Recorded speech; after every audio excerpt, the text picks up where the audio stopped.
Hello, hello, hello, and welcome to the Loudcast with me, your host, Kevin McLean. I am still here in my flat in Leith, and I'm still bringing you guys some of the very best in spoken word. I'm very excited for the show today, guys. We have some excellent poetry videos for you, and we have a phenomenal guest who I'm super excited to have on the show. In fact, he was one of the earliest guests on the Loudcast when we were still playing around, figuring things out. You can probably find his interview somewhere in the archive if you're on a podcast platform, but we thought we'd get him in for the real deal show, the big interview. We'd have him back, Stuart Kenny. I'm a big fan of his work with the Space Gecko project, and in the spoken word scene in general, also his Twitter game, Be Strong. But before that, we have, like I said, some poetry videos for you, and we're going to kick things off with an oldie but a goldie, one of my favourites from our run at the Scottish Storytelling Centre, and a performer who was on the first Loud Poets show ever. It could only be Toby Campion with Notes from the Sexual Health Clinic Waiting Room.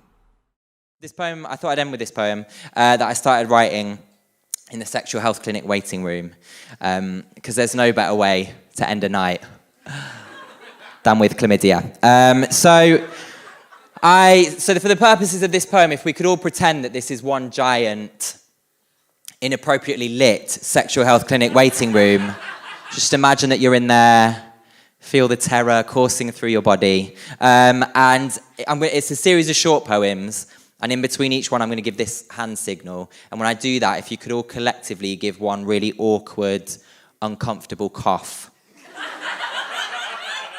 as if we were in a sexual health clinic waiting room, that would be great. Let's give it a go. Oh, hello. Nice, great. Someone's clearly been there before. Okay, great. Let's do it one more time.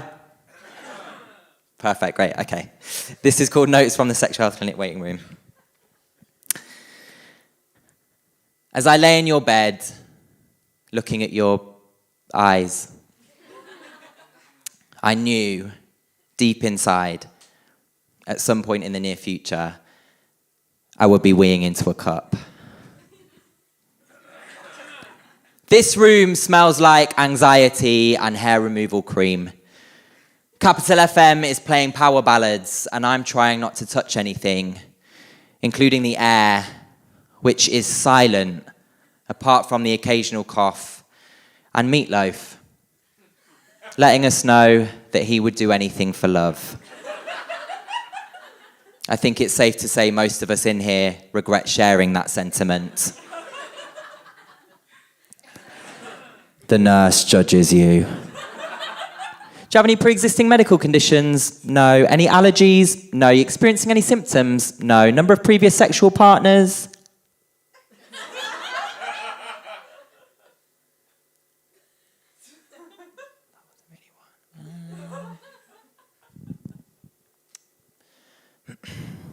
One.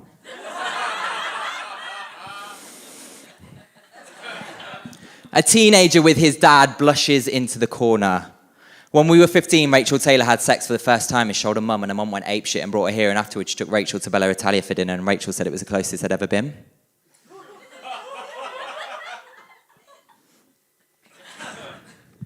Roses are red, violets are blue. If I have gonorrhea, you need to start a course of preventative antibiotics. Immediately. Why do I picture my nan staring at me like I'm the badger who ruins the church flower beds at night? Wicked creature, reveling in godless mischief and dark holes. Sorry, that's rogue, sorry. Still, something about the confession, the scraping from within, the offering of blood makes me something sacred here, at least. Whoever invented the no news is good news results delivery system is a fucking sociopath. Divinity is all well and good on a Sunday morning, but what of a Friday night? Or the slow unsheathing of Wednesday afternoon, when the ache for empty head and bent knees cannot be soothed by prayer alone, when scripture can't buy you a drink and make you feel unempty again. Surely even God between the tangled sheets of her condemnation and forgiveness has, at least once, weed into a cup. Thank you. Have a really good night.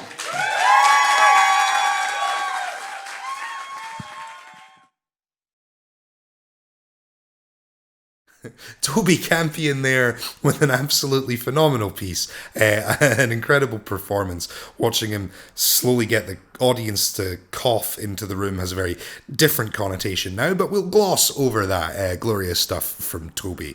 We're going to keep rolling on, and it is a kind of more jovial theme this week. We're talking maybe about some of the lighter, happier, more fun sides of poetry with Stuart Kenny, so we're leaning into that. And a poem I have been desperate to pick his brain about, not just a poem, but a whole project from Beck Sherwood, the cows incident. She has a piece that we released on the I Am Loud YouTube channel not so long ago. Dragons exist because cows. It's a beautiful animated piece, so check that out. Upon a night alone and cold, a legend born to be retold. At their posts cowherds were weary, through the dark could not see clearly, across the fields all cold and bare, so they'd light fires to see them there. Around the flames the cows would stay, and weary cowherds' minds would stray, see beasts at night with fangs and claws, who could breathe fire out their jaws. So when the cowherds looked at night, they saw dark shapes that gave them fright, and in their tired and nervous state would look beyond their wooden gate, as awful shapes at night allow the mind to see more than a cow. But since then science has explained that putting methane to a flame would cause the grim gas to ignite and brighten up these gloomy nights. But cowherds with no way to learn find these sights cause for great concern, and in their terror they create a demon to secure their fate. Later, over mead-filled flagons, cowherds would tell tales of dragons.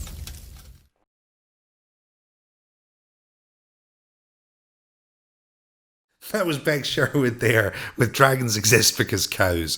What a phenomenal piece. I am a particular fan of pairing animation and spoken word. One of the first spoken word pieces I ever kind of stumbled across on YouTube was To This Day by Shane Koizan, a wonderfully illustrated piece. And I think there's something about very profound prophetic words and very beautiful illustration that seamlessly goes together. Or in Bexy's case, absolutely ridiculous words and beautiful illustrations. But Bexy's whole project, the Cows project, the pamphlet she released in this accompanying video were two of the highlights of my lockdown, really. It's not been the rosiest of times, and Bex brought a little sunshine in there, so good job, Bex. We now move on to our new release video. It came out just a couple days before Halloween. It is another side splitter with a little bit of horror dashed on top. We're very excited to present to you Jen McGregor, Square Cut or Pear Shaped. I have one more little story for you, and this one is called Square Cut or Pear Shaped. I think I'm getting laid tonight. The way she's looking at me, the way she's dancing right up against me, she smells of fresh sweat and body spray, synthetic scent caught in the strands of her hair as she pushes it back over her shoulders and flashes me that smile. Her pupils are dilated, which could be the weed, but it could be desire. And she's grinding her pelvis up against mine. Yes, I am definitely in here. She's kissing me now, her cerise lips locked onto mine, her fingers buried in my hair and her tongue gently teasing my own. I don't know who suggests we leave, but one of us must, because somehow we go from making out on the dance floor to making out in a cab to stumbling through her front door still joined at the lip. I pull her jacket off and it falls to the floor. She drops her bag, kicks off her shoes, leads me into the bedroom. Seconds pass, my belt's undone, my shirt's down the back of a chair, her perfect breasts are in my hands and then my mouth, and I push her back onto the bed. My tongue traces a line down her sternum, over her abs. I deftly remove her knickers, and as I bring my face level with her vulva and part her labia, my fingertips touch metal. She's got piercing. Sparkling stud right through the clitoris. I've never made love to a woman with a piercing like that before. I touch it lightly, and she moans. I run my tongue over the tip of it. She moans harder, tells me not to stop. She's pushing my head down with both hands, thighs pinning me in place, and I'm happy to oblige. I've never had a response like this from anybody. She's writhing and whimpering with pleasure, so I keep doing what I'm doing. She pushes against me, her whole body tensing, and as she comes, she cries out, "Oh God, Alan!"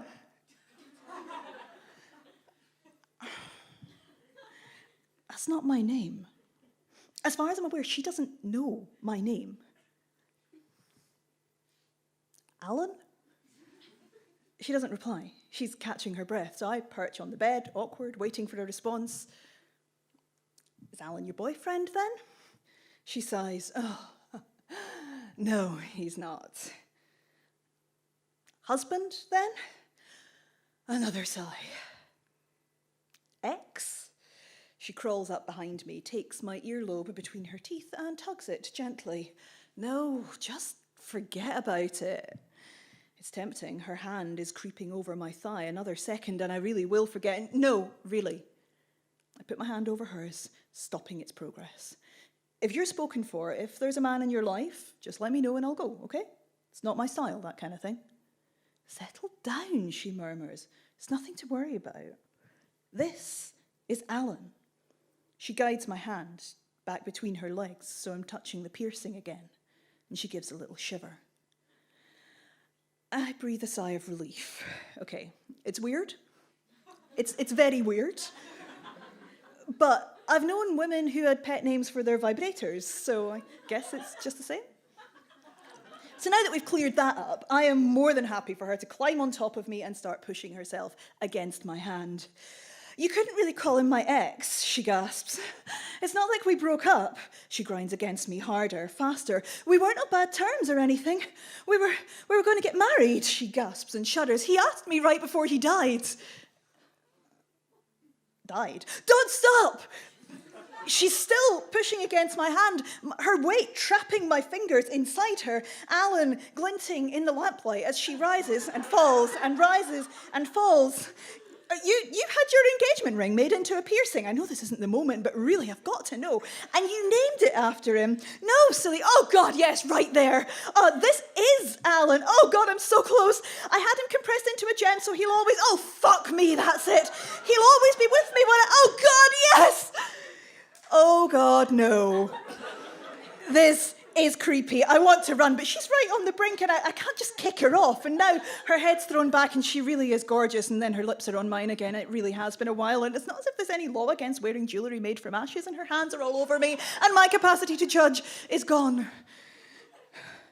She barely pauses for breath this time. She just reaches into a drawer and hands me this fearsome-looking vibrator and presents herself to me on her hands and knees. I'm just thankful I can't see Alan anymore. So I switch it on, slide it into her, she shudders and tosses her head. Her hair cascades over her shoulder, revealing the smooth expanse of her back and the face tattooed between her shoulder blades. It's life-sized, misshapen and coloured in a way that makes it look sort of jaundiced. And as she writhes in slightly overstated pleasure, its brows furrow into a disapproving stare.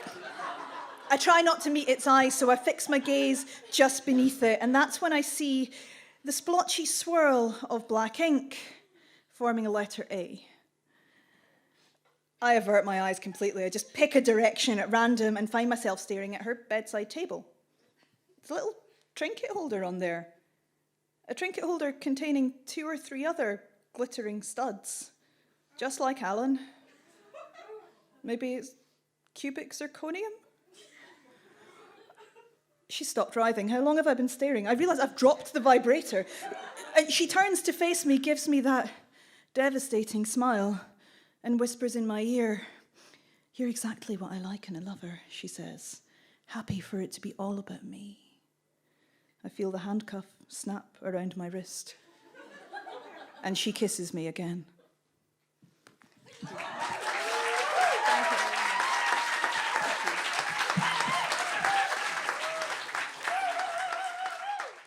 And that was Square Cut or Pear Shaped by Jen McGregor. An absolutely outstanding performance.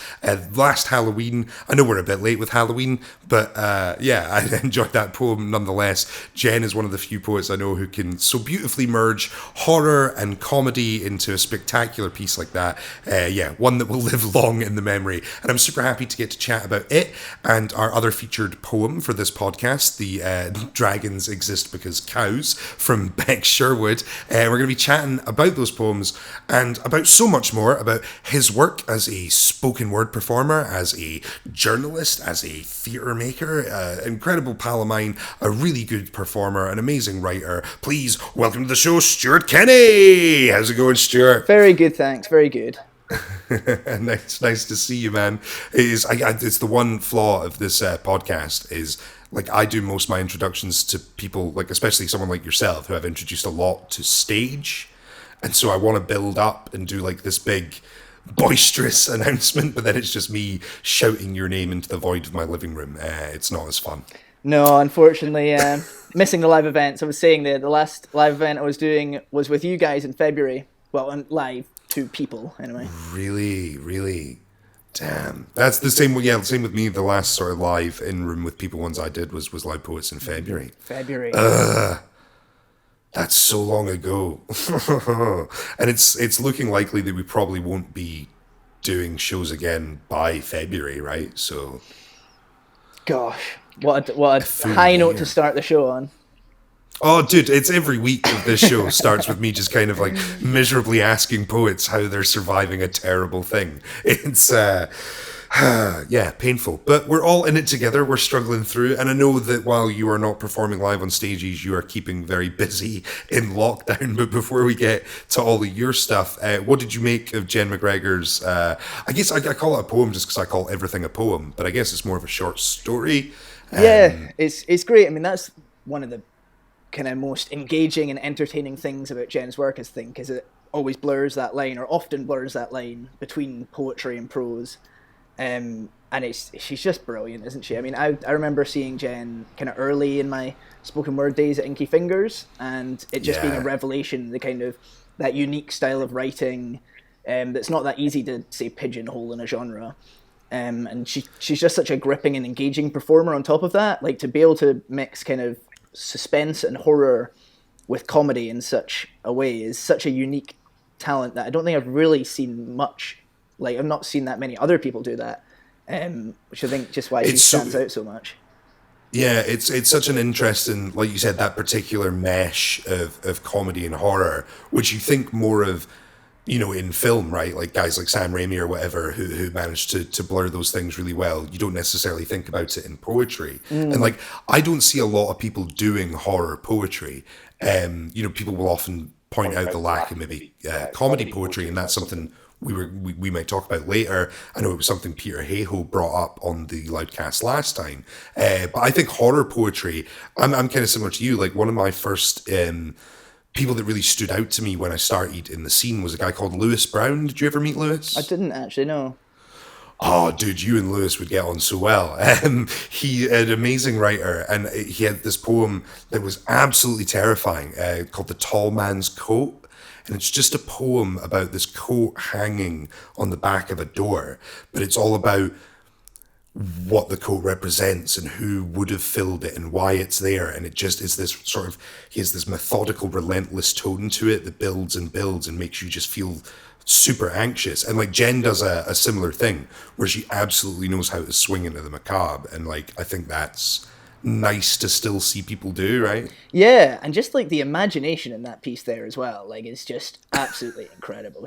The sheer, like, the delivery is so great and the writing's so great, but just the ideas that she comes up with are just fantastic. They really take you into a world, I think, as well. And it's like that, I think, throughout all of her work that I've seen. When we did the Space Gecko project with In the Works Theatre over in Glasgow, that was like a 2-piece event, and Jem was the other show, and she did her performance of Grave. I'm not sure if you've seen that. I have, yeah.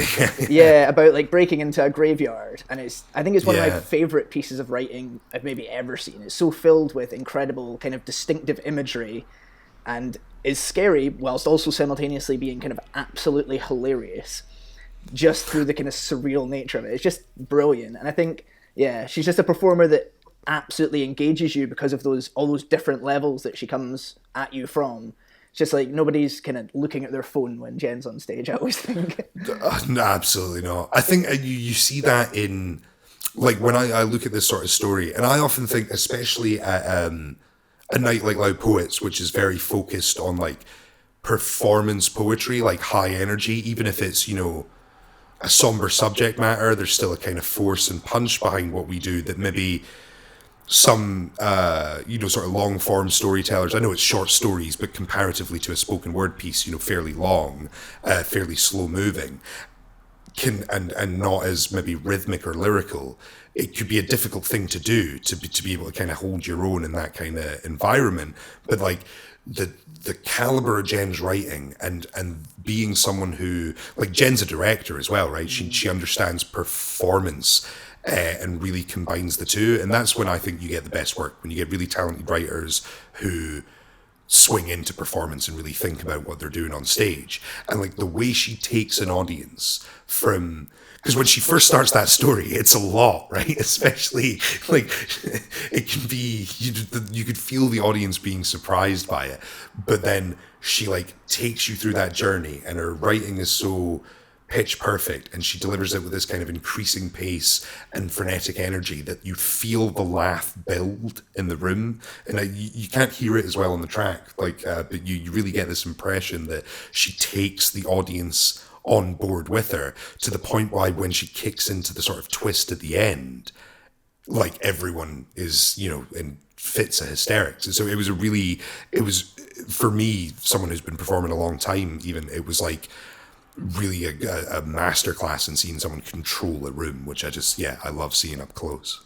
Yeah, absolutely. I think just like to have that ability to, short stories, you could say something like that, which is quite kind of prose based, you might think is better to maybe read, or is often some stuff like that can be amazing on page, but sometimes maybe struggles to translate to a live audience. But Jen just has it absolutely down. Like, I'm sure that would be great to read as well, but her performance of it, the kind of tempo that she kind of performs at is just so perfect. She knows exactly kind of which bits to do quickly in order to kind of build up the suspense, where to leave little pauses. And she's kind of in character as well. You can see in that previous poem, there are little bits when she kind of takes a pause to kind of squint at the crowd or the audience or the thing that's just happened in the story, and it's all just this big performance. And you're right, you can definitely see it drawing on the kind of not only the writing, the poetry, and the prose, but the theatre and the director kind of background that she has. Just such a amazing all-round performance. It's a good piece actually to hold up of like why I'm so into that kind of spoken word, performance poetry aspect of things, because it's so malleable. Because when we left that show, no one came up and was like, well, I thought it was poets that you were booking, and she's much more of a storyteller and looking for some distinction. There's like, it's so malleable in terms of what you can refer to as spoken word, right? In terms of like, you can have, because I look at people like, Jen's not the only one by any means, guys like Fat Roland, or like Rob Otten and people like that, where you go like, they blur that line between maybe stand-up and storytelling, or theatre and spoken word and poetry, and like, that's when I think you get the best stuff out of people. Yeah. And I think like as well with Jen, like Grave's a 15-minute piece. Yeah. And it's like to be able to hold an audience for just one 15-minute piece without, say, like props or music is an incredible talent. And I don't think she struggles to do it at all, which is just like it just shows how strong a performer she is, and writer, and all of these things. Yeah, she's one of those super rounded, talented people that upset me when I meet them. She also, I should just point out, that night I was dressed as Scooby-Doo and looked ridiculous. I looked like a giant turd, and I was just a brown poo doing the Raven on stage. It was very upsetting. Whereas Jen looked incredible. Like she really went hard for Halloween. I appreciated that. Halloween is Jen's time, isn't it? Yeah, it was like, because I did say that to her. I think when she showed up, I was like, "Is this a costume, or are you just swinging in for the week?" Because that it could have very well been. But yeah, it was an amazing piece, blown away. And like our Halloween show last year was somewhat chaotic. It was meant to be a kind of night of lunacy, and Jen was like, so I deliberately booked Jen to be like the one poetic sort of saving grace. That if you live through this bizarre experience, you will get a nice sort of 30-minute set from Jen McGregor. Absolutely. That'll all be okay. So yeah, big shout out to Jen. The other poem I wanted to talk to you about, Stuart, before we jump on to talking about all your fantastical stuff, and like I highlighted there, you know, folk that blur those lines, you are certainly someone that could fit into a bunch of categories when it comes to your own performance work and writing work. But I wanted to talk to you about, because as soon as I saw the video, I thought I'd want to talk to Stuart Kenny about what he thinks about not only Bexy's video, but her pamphlet. So talk to me about cows, Stuart. Yeah, I mean, it's just great, isn't it? You can tell it's obviously right up my street as someone renowned as a animal poet. I'm just looking down occasionally here if you're on the video, just because I've got the two bunnies right next to me now. They've run over. Are we going to get a bunny cameo? Yeah, we could. Is that going to happen? See that? You're going to pop. Sorry for pop people the only Loudcast listening, ratings. but two rabbits just down there. But yeah, I think what I really like about that pamphlet and that poem is just fun, isn't it? It makes you smile. It's kind of poetry for poetry's sake, almost, in terms of like this is done to be enjoyable. Often, kind of, it's seen that like art must have an ulterior motive of some kind, and much of it does, and that's great. But like, it doesn't necessarily always need to, in my opinion. I think there's such a big value that's sometimes even stigmatized in art over just art for the enjoyment of people, and I think art as escapism, and that for me works as art as escapism, which is such an important thing to have alongside all the art that's, say, more engaged on a particular topic. I would say that you need this stuff for escapism as well to allow you to properly engage with the really serious stuff as well, or the stuff that's touching on much more heavier topics. I just really liked that pamphlet. I thought it was full of kind of very fun writing, a writing that kind of really puts your imagination to work and takes you to kind of a surreal, fun, and wonderful place. It's kind of just so pure, isn't it? And it makes it accessible for everyone. And I think these kind of pamphlets and this kind of poetry, I think, can still make you laugh. It can still make you cry. But what it does do is it means a lot more people are maybe prepared to give it a chance for a first time in poetry. Because like, you can lose track of it when you really are just in poetry in the long run, or when you've been there for years. But poetry does still have that reputation amongst a lot of people of being a bit like pretentious or inaccessible. Something you hear a lot, or like I personally hear a lot from friends. If I like send them a poem I think they'll be like, oh, I don't understand what this means, I like it, and I think that it means whatever you think it does. What does it mean to you? Read it and have an emotional response. Yeah, well, exactly, and that's what I think. But I kind of get where they're coming from as well. Sometimes. Oh, 100%. It was a view I very much held about poetry. Like, I did not like studying poetry in high school, and I didn't appreciate it. And I often had that thing of like, well, I don't understand it. If I need to be able to write, essay about every poem I read, then I'm not going to get into this. Yeah, I think it's just important to remember that like poetry is an art form. If you take like music's got all these genres, doesn't it? And I think poetry is exactly the same. And I think every single genre is valid, more or less, or the ones that I've come across. And it's just good to be able to put a smile on people's face and to stoke their imagination in a way that can maybe get them to go off and get like excited not only about poetry but maybe about creating their own kind of stuff or their own kind of poetry. I can totally imagine someone reading Bex's pamphlet and going away, because it's an entire pamphlet about cows, isn't it? It's hilarious, it's surreal. Is what Bex has done there is fantastic. She's taken something completely normal and just created an entirely absurd world around it, which is right up my street. I even appreciate the fact that she has no particular expertise or fascination with cows. It's just, it was like, it's a kind of point of an exercise, right? It was a process of exploring poetic forms and structures and, that kind of like purposeful creativity rather than stuff that you're stumbling upon to see if you could, and you take one subject and how many ways can you talk about it, or what can you address about it, and what forms can you use to do that? I think it's fascinating as a just case study in your own sort of writing endeavor. But I think the point you make about escapism is super important. And I think we, even on the Loudcast, right, a lot of what we have talked about is like, in previous weeks, I am obsessed with Katie's work as a PhD in spoken word academic, and her thoughts on authenticity and like the expectations of very much, especially spoken word poetry, right? What some people would refer to as slam poetry is like confessional and authentic, using that word that makes Kate's brain explode, and like that it is rooted in traumas or lived experience. Whereas like you look at something like Jen's work, and I hope that poem isn't lived experience from Jen, and Bexy's, is this surrealist sort of walk of fancy.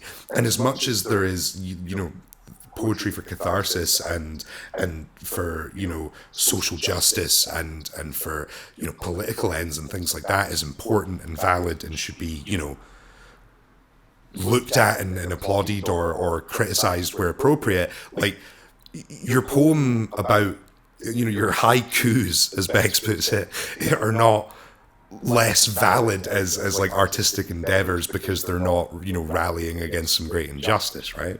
Yeah, and I mean, like, because that kind of poetry is obviously so valid, and there's so many people who are absolutely excellent about it. But I think it's really important that poetry, if it's going to grow, if it's going to reach a larger audience, that every time you think about picking up a poem and reading a poem, you don't necessarily have to be in the right, say, mind place for it. You don't have to be in this kind of place where you're like, oh, I'm going to pick this up and read this and I'm going to go and fix the world. Like, a lot of poetry books can be quite daunting to pick up because you know that it's going to tackle such a serious subject matter or topic. And I've got nothing at all against the existence of that. I actively encourage it. I think it's fantastic.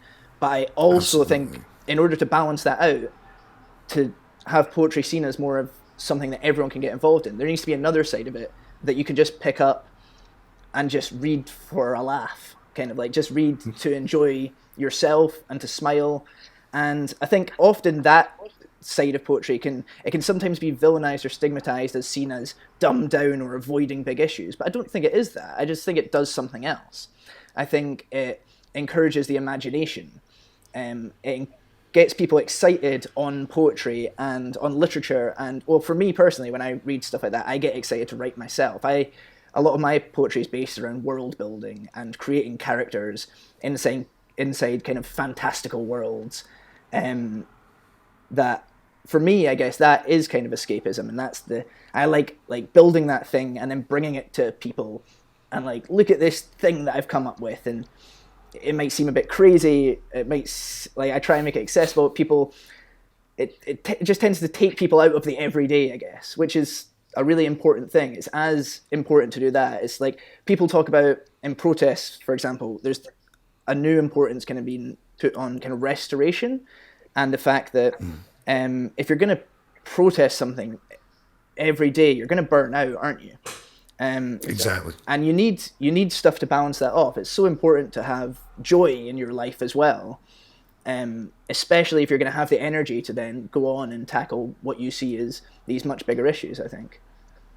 I mean, you make the great point there about like preservation, right? If you're looking for change and to fight for things, like, what are you trying to fight for? And yeah, like, you make a great point that it's why we're all so outraged at the current state of affairs with the way the arts is being sort of treated and spoken about, because we're the thing you turn to when it's all sad and bad, and there's no use in us using that rallying cry, but then when we're turned to, only mirroring back the terrible. And that's, like you said, it's not to dismiss that stuff, and like, it is very important, but like you said, you shouldn't look at stuff that is there purely for humor or to elicit purely sort of joyful emotions and maybe be less questioning isn't dumbed down or less valid because of it. I think you're a brilliant example of that, Stuart, and it kind of brings me nicely on to your stuff and what you're doing is I first saw you when you were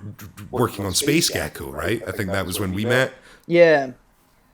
And like Space Gecko Project I was, very into the scene, and the Edinburgh scene at the time was a very, sort of international, very student-based kind of scene, and it was, most of the poetry going on was very like issue-based and very, influenced by the kind of political activity and focus of the people that were filling it.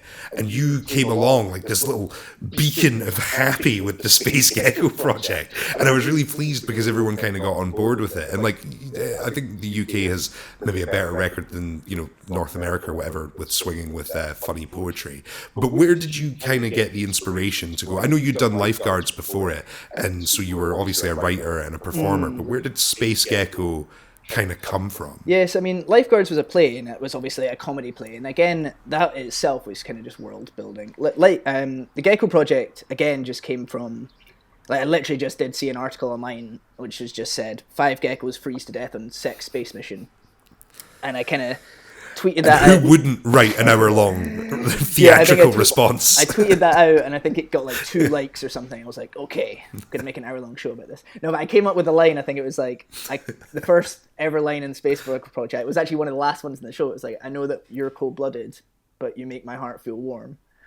And I just love world building. I love animal life, and I love nature and the outdoors, but also kind of Disney films and silliness, and it just presented a chance for me, I guess, to create like this whole world and fill it with puns and silliness, and like there are social ideas in there as well. And I think like it's important to remember that just because something makes you happy and like, maybe the overarching theme is comedy or is kind of imagination provoking world building, that can be as kind of useful platform to explore a kind of a more important thing. Like if you look at Disney films, if you look at say like WALL-E, like that, the idea is that really presses home on your emotions, but then by the end of it you will care more about recycling, for example. Exactly. I was just going to say the same thing. If you can't look, if you think humorous, joyful expressions, maybe childish in a way kind of ideas can't provoke real reactions, then you've clearly never seen Up. Yeah, so exactly, that's like, or you clearly weren't with me as I cried as Woody was going into the incinerator in Toy Story 3. You know what I mean? Like, you can see silly things and still receive other emotions out of it. Yeah, I still don't think I've ever put a toy in a box since I saw Toy Story, just because of utter fear that the toy comes to life at night and then is like upset with me. But yeah, I just think like there are so many different ways. There are so many more ways than one, than like right on the nose to explore an idea. Like if the challenge of art is maybe to like integrate thoughts and feelings at a more profound level and in new ways, but that doesn't mean that you have to do the climate change is awful poem.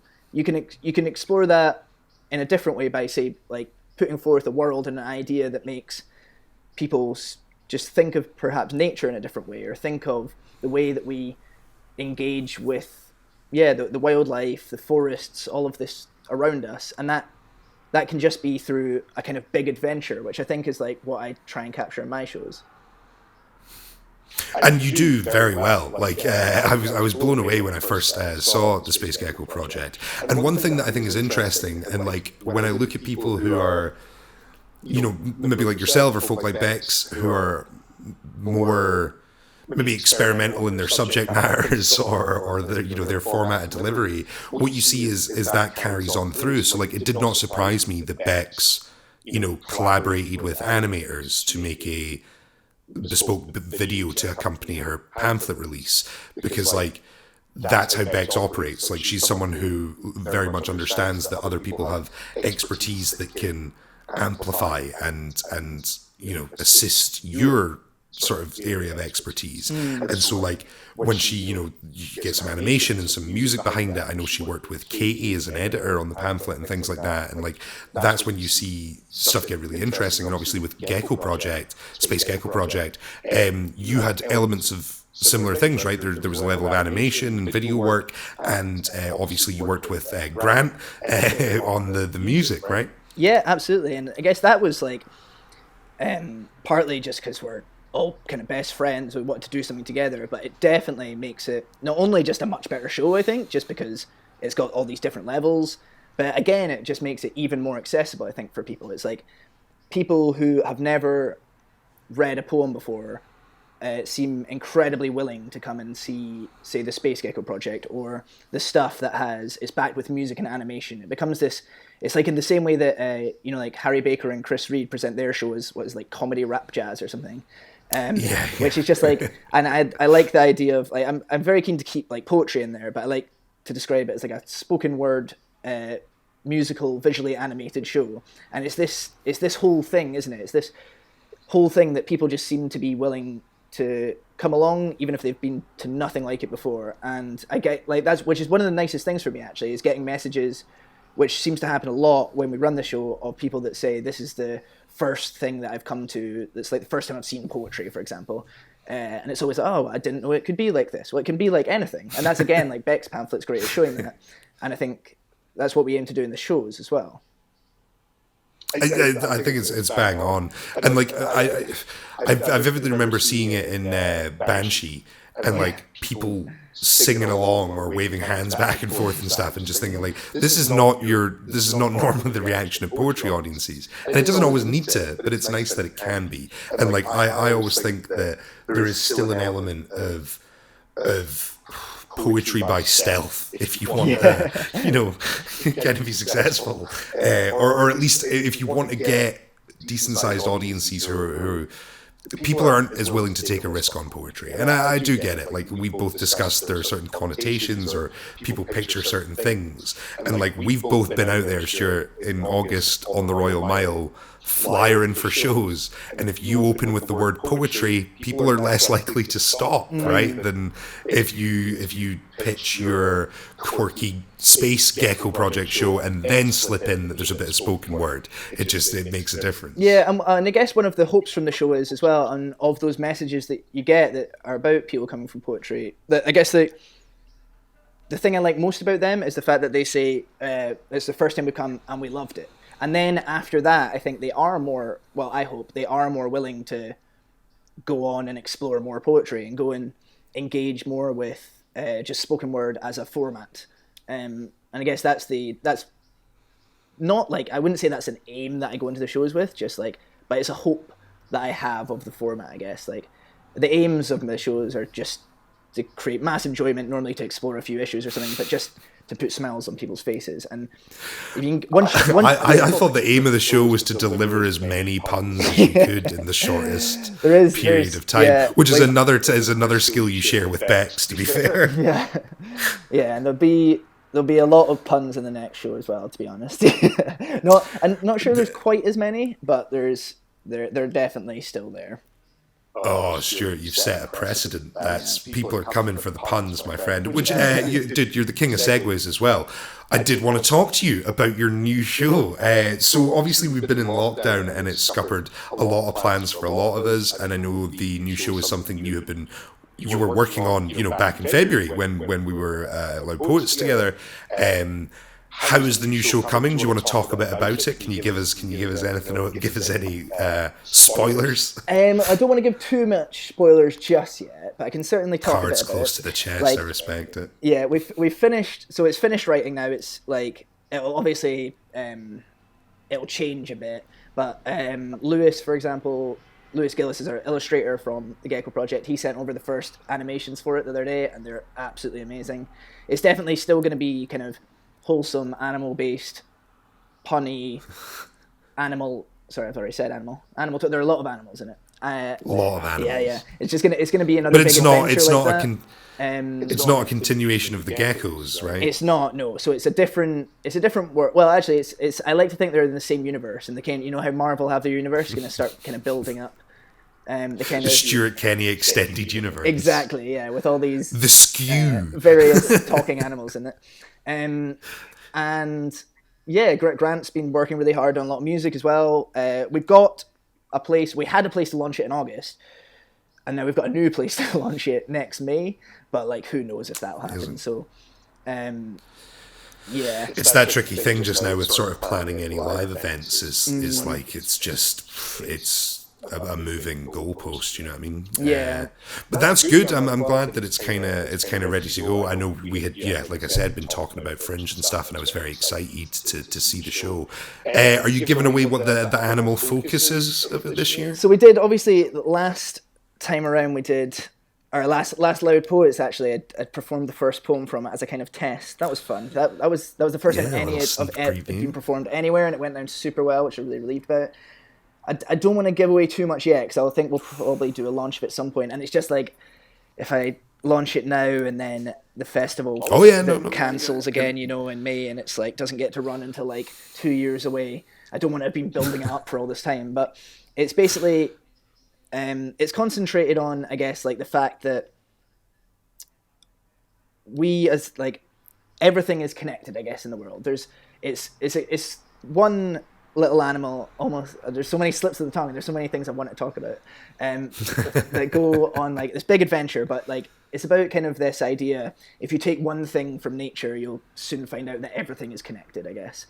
And I guess, yeah, there's this idea that I've been really obsessed with recently, that kind of like the opposite of society in our world, the opposite of society is nature. And this is an idea that goes back to kind of Descartes, the philosopher, in the 1640s, and it's like driven home by Francis Bacon. They had these quotes about how humanity should become kind of the masters of nature, and it's something that's still very prevalent and impactful today. It kind of formed a lot of early capitalism. It was the justification around that time for, say, a lot of slavery, a lot of just the way that we were able to just tear down forests and do whatever we want with animals. This kind of view that nature is there for us and to serve us, and that we can kind of do what we want with it, because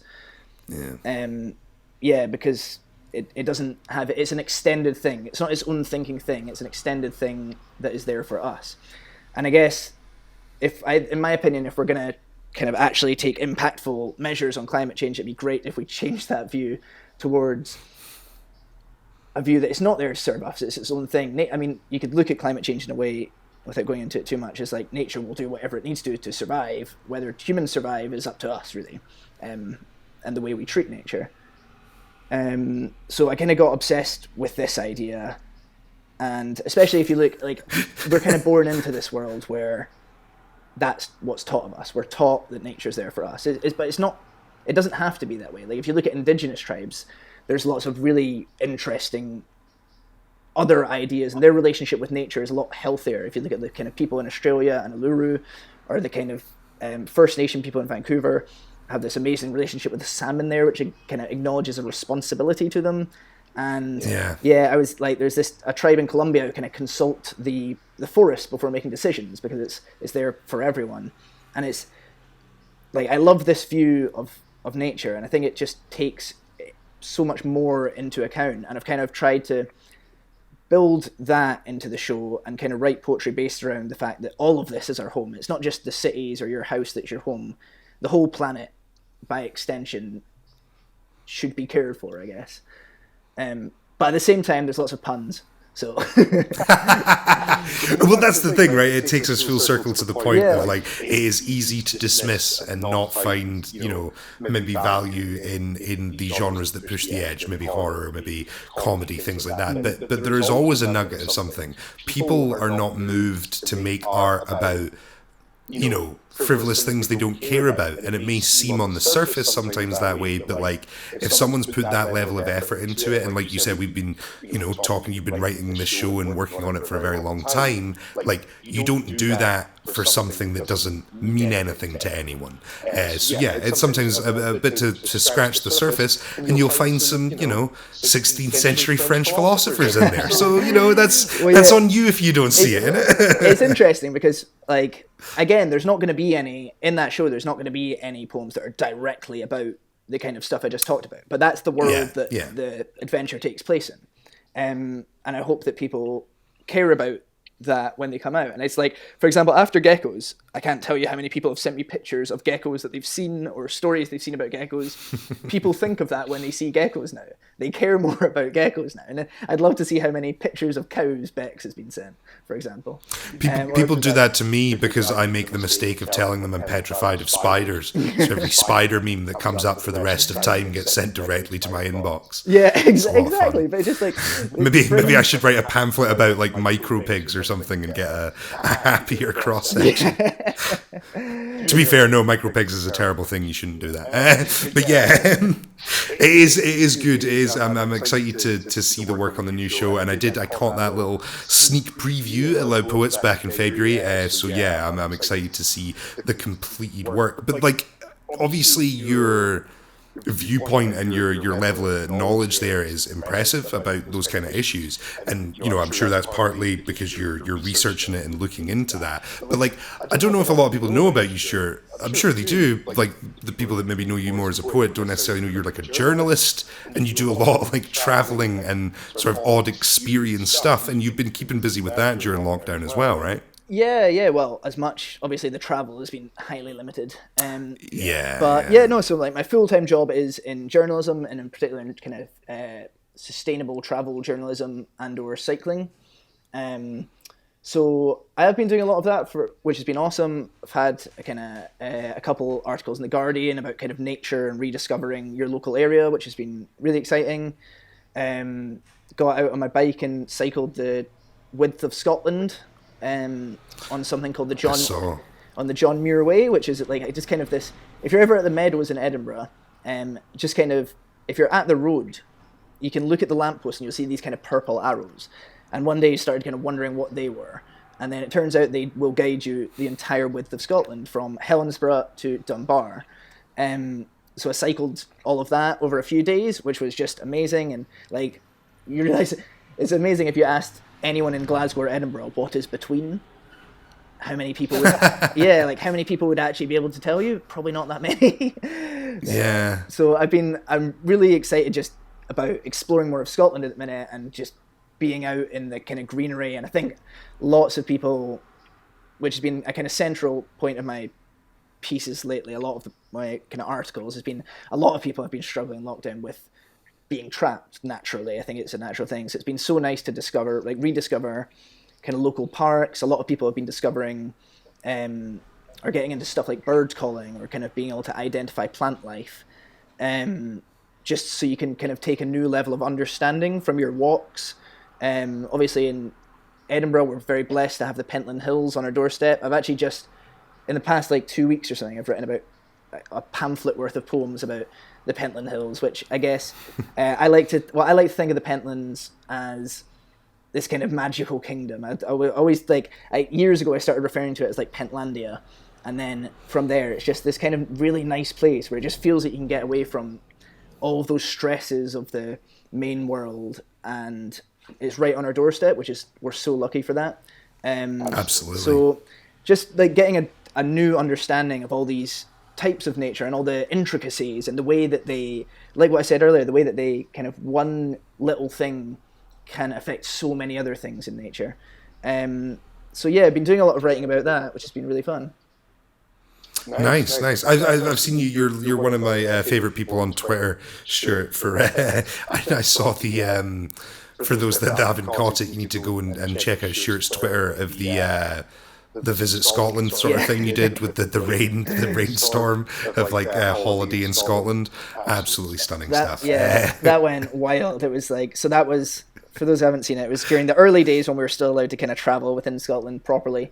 And we went up to Skye and a few other places as well. It was a really, really nice trip. We went camping in Kingussie and this kind of stuff, but it was absolutely pouring with rain one day in Skye, and that was like, I just made this video in the pouring rain saying like, I don't understand why people are risking quarantine. It was obviously a joke, but like that went mad. It was on the car home, my phone started ringing and I was speaking to like the Daily Record and Edinburgh Live, and then I was on BBC and That really blew up. It was crazy, yeah. It's bizarre. You spend years painstakingly putting a show together, and then the thing the BBC calls about is your "it's raining" tweet. I know, right? I was painful. thinking, I was like, how can I?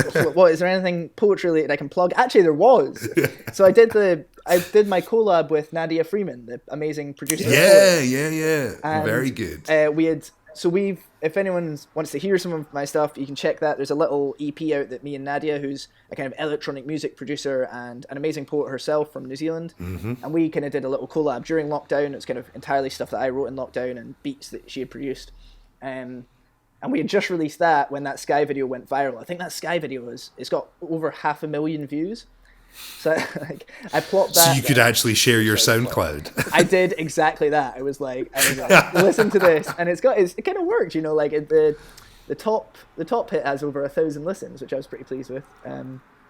I think that's. We might not be able to get you 1,000 extra listens, but we'll see if we can send anyone your way, guys. There will be descriptions below to go and check out all of Stuart's stuff, including his amazing collaboration with Nadia Freeman, a poet that we love, who's just went back to New Zealand. We're missing her dearly already, Nadia. So yeah, if you're checking this out, come back soon. But yeah, check that out from Stuart. Stuart, I could chat to you all day about stuff, and we're gonna have an extra chat on the Loudcast extra. I'm gonna bug your brain about wrestling. I'm going to bug your brain about canoeing, all that good jazz. It's a diverse subject matter when you're in town all the time. But I figured before we go, would you be okay with giving us a poem to round off the show? Yeah, absolutely. So I'm going to read you one of those new ones that I wrote just the other day, actually. And it's kind of, I guess, the reason I'm going to read this one, it's kind of based into it ties into a lot of the stuff that I kind of talked about earlier. It's kind of a bit of a departure for me, and it's a bit more of a slightly less surreal poem. But yeah, it's called We Only Need to Coexist, and I'll read this out to you now. We do not need to master it. We do not need to pick it apart to see how it works and rebuild it to better serve our needs. We do not need to tarmac it so our machines can sit on top of it and not sink, to chop it or rob it of its roots so we can drop down beneath to see and satisfy our curiosities. We do not need to install a toilet and a coffee shop so we can take a break from appreciating it to sip on soup and eat an Empire biscuit next to a crying toddler. We do not have to hack at it, bring spades, or make a path of it, even with the knowledge that these roots are the reason so many have fallen in love with the hills. It is a privilege to waymark them, not a challenge. We do not have to tame their wilds or battle their winds. We will see and learn much more if we liberate rather than conquer. They will not fight back. Even the worst winds are for them and not against you. Your war is an imagined one. This does not have to be a Sudoku puzzle, a crossword, an egg and cup race, a video game. We do not need to complete this. We cannot, and it will not budge or fit in the moth-eaten back of the cupboard when we are done with it. Charity shops will not take this off your hands. We do not even have to harness it. For the hills and the trees and the water and the leaves care not if or how our light bulbs turn on at night. We do not have to do anything to it, but we do. So what we do should not stop it from being it, with all its unkempt, unkempery, and grimy soil and slimy foliage, with all its slippery leaves and birds and bees which leave us with pen writing poetry. We do not need this to be the antithesis of what we think of as society. We do not need to master it. We only need to coexist. Man, nice. Good stuff, Stuart. That's really good. Yeah. It's that thing. You're someone who, even like you're saying there, right? That's slightly more maybe somber tone than a lot of your stuff, but you still see the fun wordplay and the sort of like, I don't know. It's the twinkle in the eye to everything you do. It always puts me in a good mood. You're someone that whenever you're on a bill, you put a smile on the faces of the audience one way or another. And I got mad respect for it, Stuart. Thank you so much for coming on the show. Thank you so much for having me. Awesome. And you can where can people find you? Obviously, I'll put links down below and stuff. But if you want to give Twitter handles and stuff, so just Twitter is just Stuart Kenny. Got in there early. Facebook, nice. Stuart Kenny Writer, and yeah, check out my EP with Nadia. That's Stuart Kenny and Misleading, which is Nadia's pen name. Absolutely, absolutely. Go and check out all those links. They are available down below in the descriptions. If you want to see more of the wonderful Stuart Kenny, and why wouldn't you, stick about for the Loudcast Extra over on our Patreon channel. You can sign up for, I think you get the Patreon Extra for as little as $3 a month. Three quid. We've changed to pounds. Patreon's updated. It's confusing. But yeah, go over and take a look there. All the information, again, is in the descriptions below. We appreciate you watching. If you did enjoy the show, please give us a like and a subscribe, and we will be back very soon with more of the very best of spoken word. Stuart, say goodbye! Bye! Thank you so much for watching this video. If you enjoyed it, we'd appreciate it if you could hit the like button, if you could hit the subscribe button, and make sure to ring that bell icon so you don't miss any updates from us in the future. If you want to go that extra mile and support us a little further, we do have a Patreon channel with loads of exclusive goodies, and you can sign up for as little as $1 a month. We appreciate your help, guys, and hopefully we'll see you again soon.